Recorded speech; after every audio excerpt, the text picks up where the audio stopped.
তারপরে এখান থেকে আমার ইগনোর করা শুরু করছে, আমার মানে আমাকে দেখতে পারতো না, আমার ফোন টোন দিত না এভাবে আর কি। জি আমার বাংলাদেশের মেয়ের সাথে সম্পর্ক করছে। জি সম্পর্ক করছে, তারপর থেকে আমার দেখতে পারে না। আশিক বিদেশে কতদিন ছিল? 14 মাস থাকছে।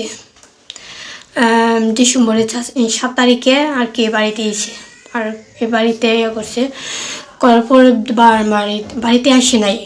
ডিসেম্বর বলতে আজকে তো ডিসেম্বর 21 তারিখ, আমরা যে কথা বলতেছি এই 7 তারিখে আইছে। জি সোজা বাড়িতে আসে নাই? না সোজা বাড়িতে আসে নাই, নোয়াখালী লক্ষ্মীপুর আর কি যে মেয়েটার সাথে সম্পর্ক ছিল ওখানে ছিল কতদিন, তারপর বিয়ে শাদী করার পর তারপরে মানে বাড়িতে এসে। ওখানে কি বিয়ে করছে? জি ওখানে বিয়ে করছে। ওই মহিলা কি আগে বিবাহিত না অবিবাহিত? না বিবাহিত, ওনার একটা মেয়ে আছে 10 বছরের।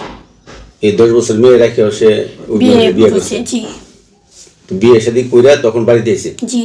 আচ্ছা, তারপরে কি বলছে আয়শা? আয়শা বলছে আমার নিয়ে খাইব না, আমি 5 লাখ টাকা এনে দিতাম, জুতো কিনে দিতাম, আমি এনে দিছি না বইলা উনি আমাকে মারধর করছে। তারপরে আমি আব্বুর কাছে ফোন দিছি, ফোন দেওয়ার পর আমার একটা ভাইয়াকে নিয়ে আমাকে বাড়িতে নিয়ে আসছে। এই আপনার বিয়ের পরে আপনার বাবার বাড়ি থেকে স্বর্ণ অলংকার মালামাল বাবদ যে 6 লাখ টাকা দেওয়া হয়েছে, এই টাকা তো সে বিদেশ গেছে, আপনার টাকা তো বিদেশ গেছে? আমার টাকা দিয়ে বিদেশ গেছে। আজকে আমার খবর নেই না আরেকটা বিয়ে করে ফেলছে? আরেকটা বিয়ে করছে। এখন আপনি কি চান? আমি নির্বিচার চাই, কেননা আমার সাথে এত বড় অন্যায় করা হয়েছে। আপনার টাকা দিয়ে বিদেশ গেছে? জি আমার টাকা দিয়ে বিদেশ গেছে, আমার ভাইয়ের কষ্টের টাকা দিয়ে বিদেশ গেছে, এখন আমারই খোঁজ নেই না। আমি নির্বিচার চাই।